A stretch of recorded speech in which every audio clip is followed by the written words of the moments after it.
o desespero político e a luta pelo poder na Câmara, o caso Eduardo Bolsonaro.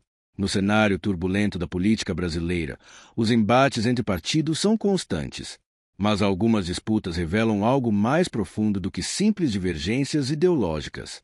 A recente tentativa do Partido dos Trabalhadores, PT, de impedir que Eduardo Bolsonaro assumisse a Comissão de Relações Exteriores da Câmara dos Deputados é um exemplo claro do jogo de poder nos bastidores do Congresso. A questão aqui não é apenas a ocupação de um cargo, mas sim o que essa ocupação simboliza.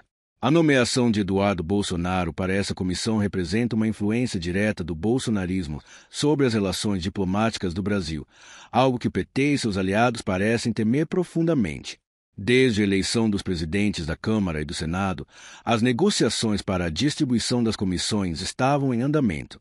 Entre os arranjos feitos, Eduardo Bolsonaro emergiu como o nome mais forte para liderar a Comissão de Relações Exteriores, um cargo estratégico que lida diretamente com a diplomacia do país. O PT, percebendo a força simbólica e prática dessa nomeação, entrou em desespero.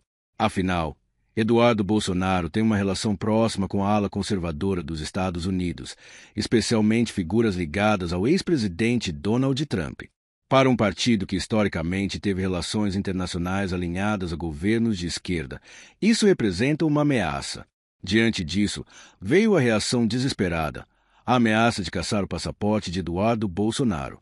Mas como seria possível impedir um parlamentar de exercer seu papel legítimo?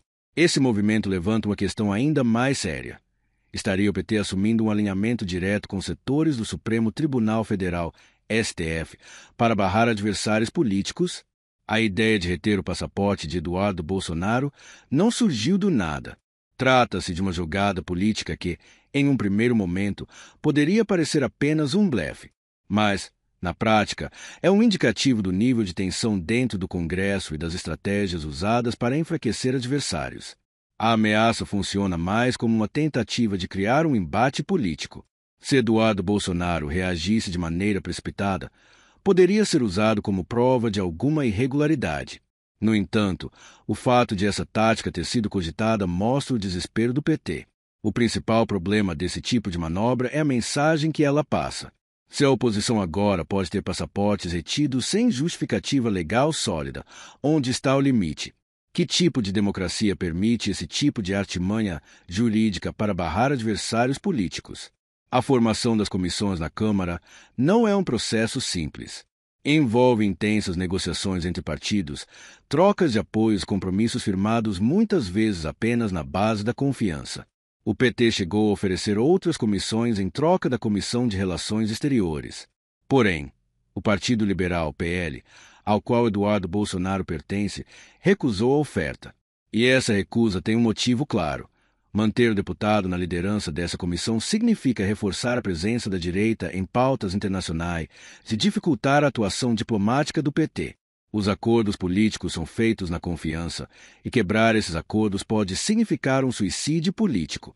Se um partido ou figura política promete algo e depois volta atrás, perde credibilidade para futuras negociações. Enquanto o PT luta para barrar Eduardo Bolsonaro, a imprensa também desempenha um papel fundamental nessa disputa. Algumas manchetes destacam a suposta resistência contra a nomeação, tentando pautar o debate em torno da rejeição ao nome do deputado. No entanto, o que fica evidente é que essa resistência não se baseia em critérios técnicos ou legais, mas sim em uma tentativa de limitar a atuação de um adversário político. É uma jogada que, ironicamente, enfraquece a própria narrativa democrática que o PT tenta defender. A grande questão é, se o PT já teve membros ocupando posições estratégicas no passado sem resistência, por que agora o nome de Eduardo Bolsonaro causa tanto pânico?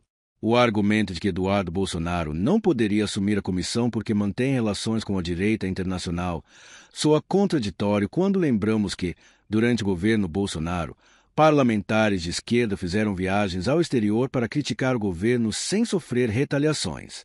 Se um deputado tem o direito de viajar e se reunir com líderes estrangeiros, por que Eduardo Bolsonaro não teria esse mesmo direito? Essa seletividade demonstra um viés claro, onde determinados políticos podem atuar livremente enquanto outros são alvos de medidas arbitrárias. A grande preocupação do PT e de seus aliados não é apenas a posição de Eduardo Bolsonaro, mas sim o impacto que isso pode ter no cenário internacional. Com uma forte ligação com conservadores nos Estados Unidos e em outros países, Bolsonaro pode utilizar a Comissão de Relações Exteriores como uma plataforma para fortalecer a imagem da direita brasileira globalmente. Isso enfraquece a narrativa de que o Brasil deve se alinhar a governos progressistas e de esquerda, algo que foi a política predominante durante os governos do PT. Assim, mais do que uma questão institucional, essa disputa é um reflexo de uma batalha ideológica em curso. O caso Eduardo Bolsonaro expõe a fragilidade e o desespero do PT diante da nova configuração política no Brasil. Mais do que uma simples nomeação para uma comissão, essa disputa simboliza a luta pelo controle da narrativa política e diplomática do país.